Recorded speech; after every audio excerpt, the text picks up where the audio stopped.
हमारे व्यस्त जीवन में ईश्वर की आवाज़। कहा जाता है सत्य पर्दे के पीछे ढका होता है।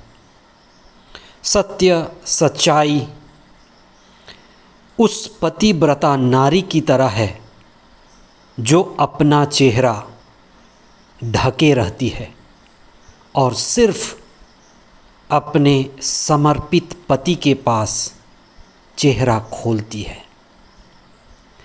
धर्मशास्त्र में दृष्टांत भरे पड़े हैं।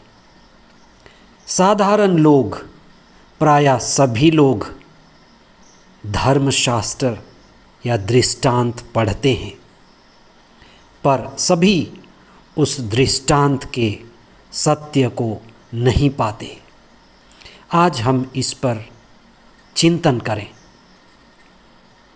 16वां सामान्य सप्ताह 23 जुलाई 2025 बुधवार।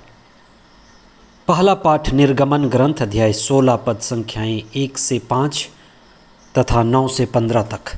संत मत्ती का सुसमाचार अध्याय 13 पद संख्याएं 1 से 9 तक। यह युग जिस युग में हम जी रहे हैं, विज्ञापन का युग है। सभी ओर विज्ञापन है। क्या विज्ञापन हमारा जीवन बदलता है? क्या विज्ञापन से जीवन में क्रांति आती है?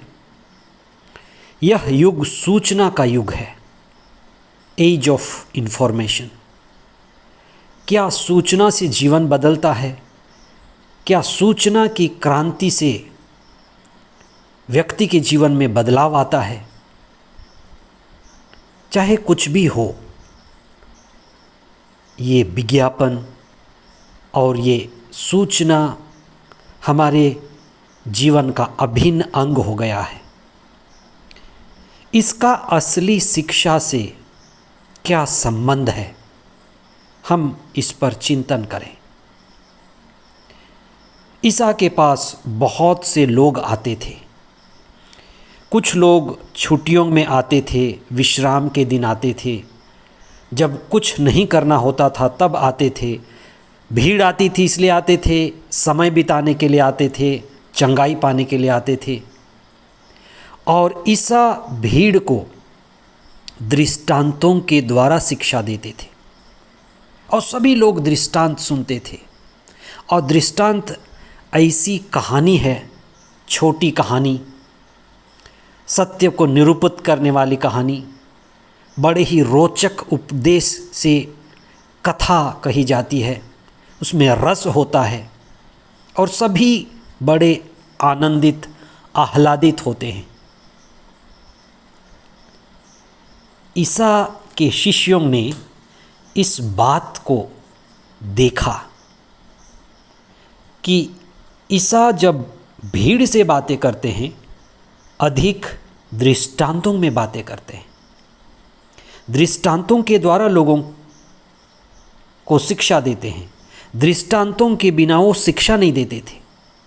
इसलिए ईसा के शिष्यों ने उनसे एक बार अकेले में पूछा, गुरुवर, आप लोगों को क्यों दृष्टांत सुनाते हैं? और प्रभु ने उनसे बड़ी महत्वपूर्ण बात कही कि उनको केवल दृष्टांत सुनने का अवसर मिलता है, पर तुमको दृष्टांत समझने का, दृष्टांत के उद्देश्य को जानने का, सत्य को जो छिपा हुआ है उसको देखने का, जानने का तुमको एक दृष्टि, तुमको एक नज़रिया मिलता है। इसलिए प्रभु ने उनसे कहा कि वास्तव में तुम सौभाग्यशाली लोग हो। देखिए, बहुत सारे विद्यार्थी कॉलेज में, यूनिवर्सिटी में, अलग अलग विभागों में एडमिशन लेते हैं, बहुत लेते हैं, पर सबके सब पढ़ाई पूरी नहीं करते। कुछ आधे छोड़ देते हैं, कुछ फेल हो जाते हैं, कुछ प्रयत्न नहीं करते। आज के सुसमाचार के द्वारा आध्यात्म में प्रभु कहते हैं कि 25% लोग ही सफल होते हैं। प्रभु ईसा ने कहा कि एक बीज बोने वाला निकला, ये दृष्टांत था, और बीज बोने वाला बीज बोया। कुछ बीज रास्ते में गिरे, कुछ पथरीली भूमि पर गिरे, कुछ कांटीली झाड़ियों में गिरे और कुछ अच्छी उपजाऊ जमीन पे गिरे। ये 4 तरह की ज़मीन, 4 तरह का हृदय, 4 तरह की मनोदशा है, 4 तरह का माइंडसेट है, 4 तरह का व्यक्तित्व है। इसलिए 25% तो रास्ते में गिरते हैं। रास्ते में मतलब कोई भी उसमें आता जाता है। आपके मन में, आपके हृदय में किसी के लिए भी आने जाने के लिए रास्ता है। कोई मौन नहीं, कोई प्राइवेसी नहीं, कोई प्रार्थना नहीं, तो वह मन रास्ते की तरह है। कुछ मन, कुछ हृदय पथरीली हैं, कठोर हृदय वाले, न प्रेम है, न दया है, न करुणा है, उसमें बीज अंकुरित नहीं होते। कुछ कांटीली झाड़ियां हैं, लोभ है, लालच है, सांसारिकता है, धन है, संपत्ति है, वो झाड़ियों के द्वारा, चिंताओं के द्वारा दब जाते हैं। प्रभु ने कहा अच्छी जमीन सिर्फ 25% है। हमारे लिए चिंतन करने का विषय है। आध्यात्म में अगर हमें आध्यात्मिकता का फल उत्पन्न करना है तो 25% में होना होगा। प्रभु यीशु के शिष्य 25% में थे, जो केवल छुट्टियों में प्रभु के साथ नहीं थे, जो केवल विश्राम दिन के दिनों में प्रभु के साथ नहीं थे, वे 24 घंटे प्रभु के साथ थे। इसलिए 25% में आने का मतलब है पूर्ण समर्पण। हमारा जीवन कई बार रास्ते की तरह होता है। हम अपने जीवन को आवागमन और यातायात बना देते हैं। कई बार हम कठोर हृदय में, गुस्से में, नफरत में जीते हैं। कई बार कांटीली झाड़ियों की तरह लोभ, लालच, मोह, माया, मत्सर।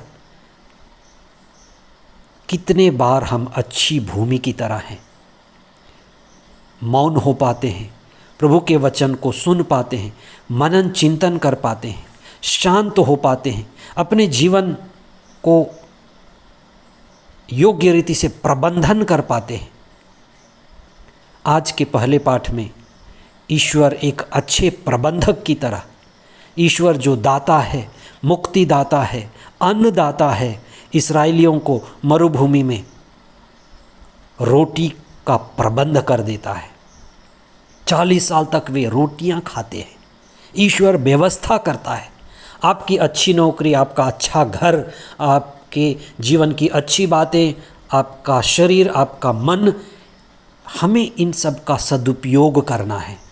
जो भी साधन मिला हुआ है, जो भी माध्यम मिला हुआ है, जो भी अवसर मिला हुआ है मसीही जीवन और ज्ञान पाने का, आप इनका सदुपयोग करें और प्रभु के ज्ञान में बढ़ें, प्रकाश में बढ़ें, अज्ञानता को दूर करें।